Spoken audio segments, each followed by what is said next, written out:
Hi guys, and this is chapter 2 of the Wren's chapters. I'm not even going to do an introduction, just go straight into the video.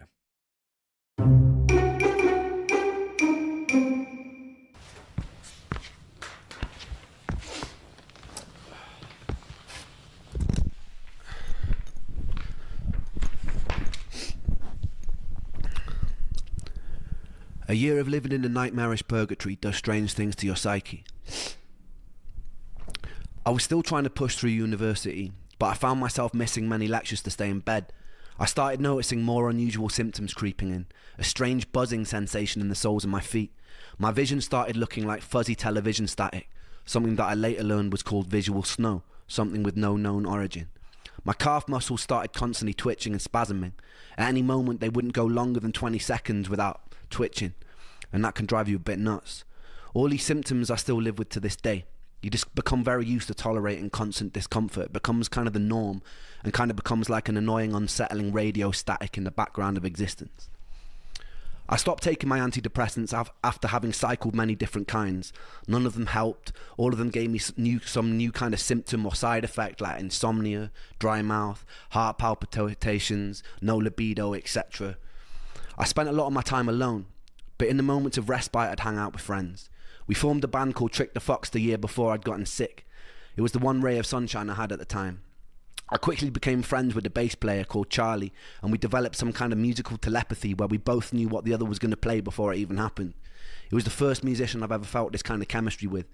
I became a kind of third wheel in his Momoko's relationship. With time, Momoko became like a sister to me. To this day, it's one of my favourite people on this spinning rock. Performing with Trick the Fox was one of the rare times that I felt free. There was something about the duty of having to entertain others that let me escape the physical limitations of my own sick body, even if just for a moment. I usually pay for it the next day with what can only be described as an energy hangover where I'd be stuck in bed all day, but for me that was worth it. Those days I was still fairly functional. It was around this time I started losing faith in the medical industry. The more appointments I'd go to, adamant that something was wrong, the more of a hypochondriac they treat me as. Medical gaslighting is a real thing with chronic illness. They chalk me down as someone who was always requesting blood tests, and my mental health diagnosis probably didn't help that. Strangely, they never tested me for any kind of pathogens. I decided to embark on a precarious journey into the Russian Roulette chamber of Dr. Google. I would type in the most predominant symptom of the day, and Dr. Google would tell me that I have a rare disease and I'm probably going to die. With time, I sharpened my search engine axe and refined what I was looking for. I dived headfirst into the abyss of online support groups, hoping to find solace or answers amongst fellow sufferers. We were like crabs in a barrel. Very rarely someone would find their silver bullet and announce what it was that cured them. Hundreds of people would follow their protocol, some with mild success, but most of us will still remain trapped. I joined as many online support groups as I could.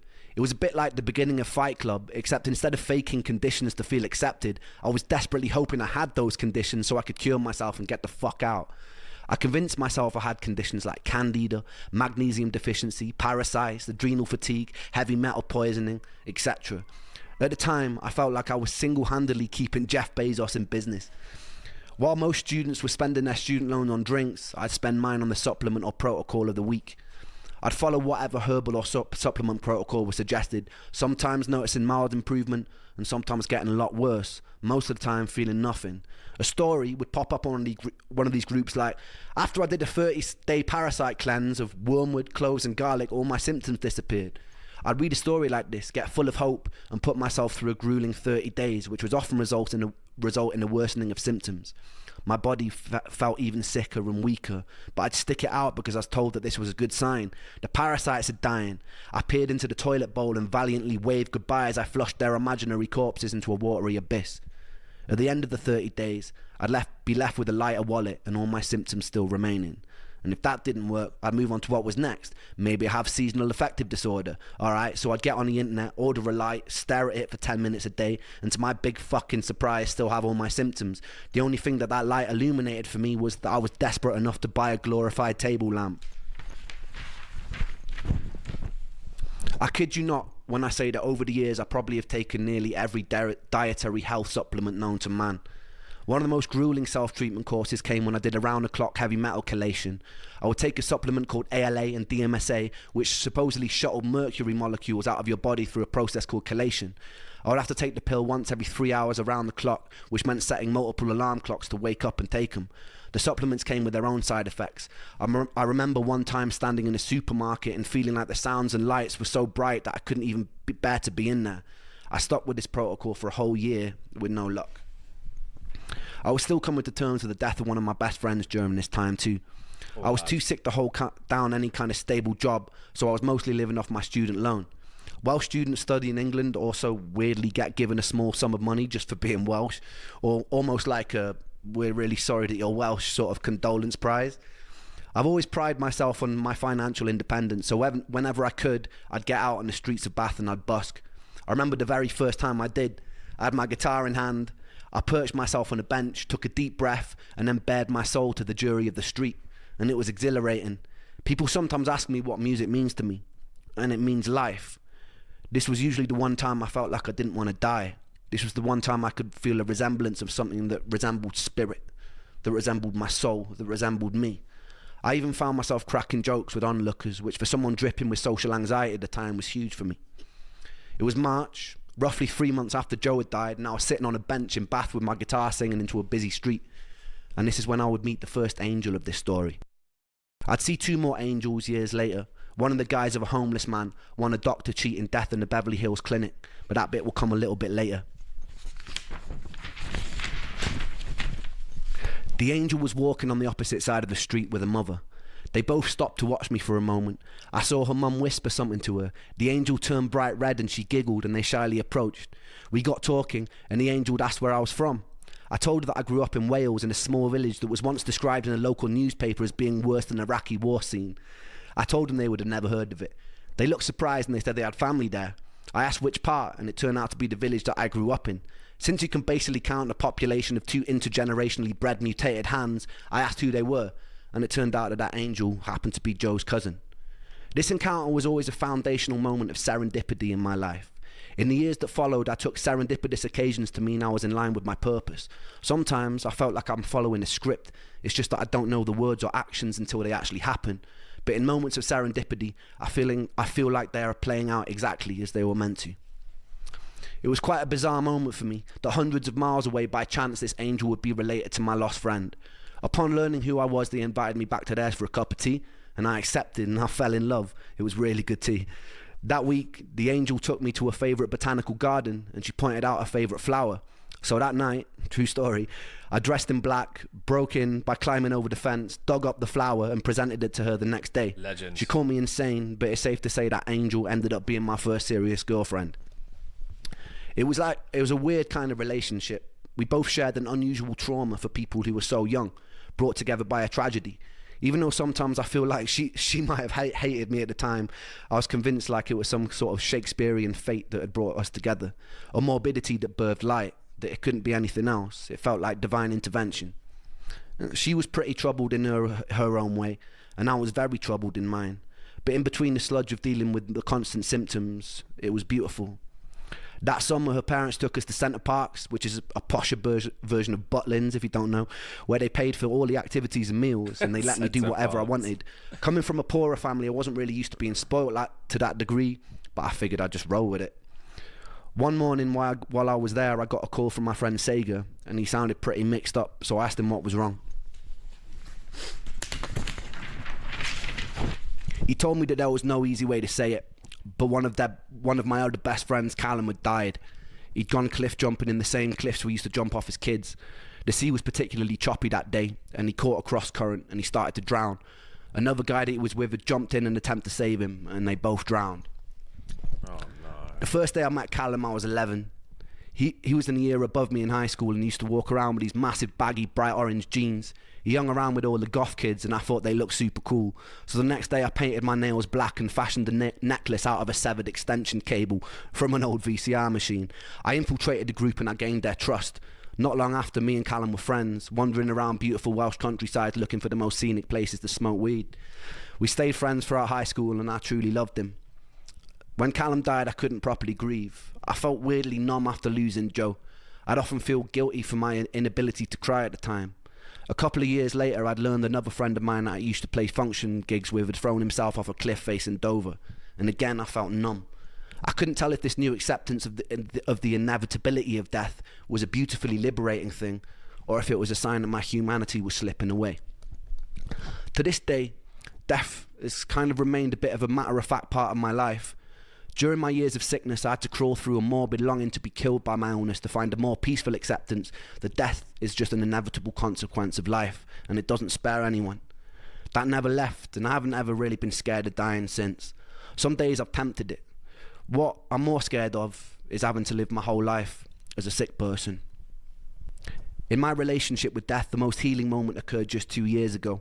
My grandmother, who I loved to pieces, was dying, but I actually got the chance to say goodbye this time, to hold her hand, to thank her for being alive. I remember not long before she passed, she was lying in the hospital bed, and she was very weak and very pale, barely able to open her eyes. I asked how she was, and it seemed like a stupid question as soon as it left my mouth. She paused for a long moment, and she turned her head to look at me, and she opened her eyes, and she smiled, and she said she felt happy. And it was just one word, happy, which was simple and it was beautifully profound. And that was one time I'd gotten a chance to say goodbye. And it was the first time that I hoped that one day I would die happy. The following year, I would achieve something beyond my wildest dreams, and then I would lose it almost as soon as it came. Stay tuned for that. I don't wanna hear no words today, because they pull me under.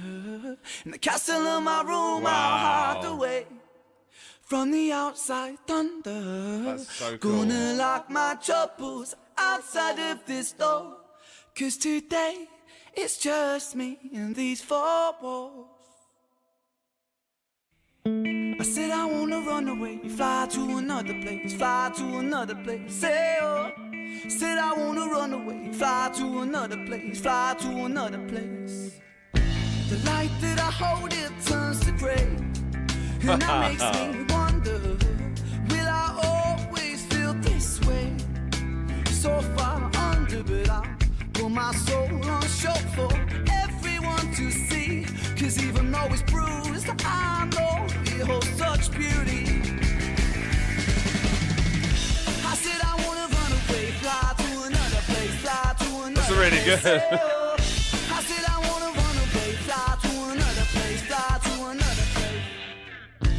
Nobody here but me today, but that makes me stronger, 'cause I wash away the pain under sheets of feather. Gonna lock my troubles outside of this door, 'cause today it's just me in these four walls. I said I wanna run away, fly to another place, fly to another place, say oh. I said I wanna run away, fly to another place, fly to another place, say oh. I said I wanna run away, fly to another place, fly to another place, say oh. I said I wanna run away, fly to another place, fly to another place. I crave relief in solitude. I search for peace, but pain pursues. Please something, just free me, give me some truth. My So strange. head's a prison, I need to move.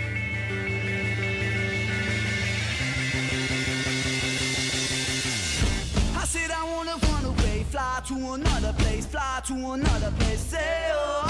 I said I wanna run away, fly to another place, fly to another place. I said I wanna run away, fly to another place, fly to another place, say oh. I said I wanna run away, fly to another place, fly to another place. I said I wanna run, I said I wanna run, I said I wanna run, hey oh. I said I wanna run, I said I wanna run, I said I wanna run, hey oh. I said I wanna run away, fly to another place, fly to another place, hey oh. I said I wanna run away, fly to another place, fly to another place. That's weird. It was good, but it was weird. So, chapter 2. I mean, that part with his nan, I think most of us have had that opportunity to I think we all learn death, and we all learn that we're vulnerable when we lose our nan or granddad for the first time. I think that's for most people. And I'm the same as Rent. I mean, I've lost friends to drugs. I've lost friends to suicide. I've lost friends to accidents, and and cancer, and like, and it gets to a point like, is it because you've lost lack in hope with humanity? I get exactly what he's saying. I remember I found one of my friends died of an overdose, and this was only like a year ago, and I got to a point where I didn't cry, and I felt so bad that I didn't cry, and I thought, this must be it. Like, you get to a point. My granddad told me once, and he said, life is cruel, and he said it gives you every single thing you want. It gives you the entire world. And then when it's done with you, it just takes it all back, and you've got nothing left. My granddad was in World War II, and he was a morbid guy. He had witnessed a lot. And I mean, he went back out like 4 times. It's a mental story, my granddad's story of World War II. But he used to give me a lot of advice on death, and he used to give me a lot of advice because that's all he knew. And that's what he said. He said, life gives you everything. And he's right. I mean, but then he is right in a way, where it starts taking your friends from you. Life starts taking, but I've still got my family, and I've still got some friends, and I've still got a nan at my age. I've still got a nan, and I should be so grateful for that. Because there's not many people who have. But I remember saying goodbye to him, and I remember saying goodbye to my nan. And when I first said goodbye, when he died, it was my first time I realised, oh, actually, we're all going to die. Sounds weird. But yeah, losing someone, and if you start losing them, that many people, you just... I thought it was, to me, it's because I'm getting stronger. And at first I thought it was my loss of humanity, but it's because I'm stronger, and it's made me stronger, and it's made me... I mean, I lost a friend called Doug to skin cancer, and he was lovely. He was lovely, but he would never hurt or harm, or and it was just sudden, and it was quick, and he just went. And it was so hard to grasp. Really, really hard to grasp. But, now I've harnessed it into a thing where he's passed, but let's enjoy it. Well, enjoy everything that we can. Enjoy every minute. God, that was brilliant. Watching that, and to see his band as well at the end. I think I know the drummer. Does anyone know the drummer's name? Comment below if you know the drummer's name. I think I know him. I'm pretty sure I know that guy. I've not told anyone yet, but I was in a band, and we did all right. But no one knows that yet. Well, you do now. But yeah, I didn't know. I know that drummer. Interesting. But yeah. I mean, the band at the end was great. It was, I mean, for how young he was, that was the kind of music that was out. I mean, it's quite outdated now, but it was, nice to see his earlier stuff and see what Ren started off with. He's pretty much gone through the same cycle that I have, which is really awesome. So, yeah. But yeah, great stuff, great stuff. Let's see you in chapter 3.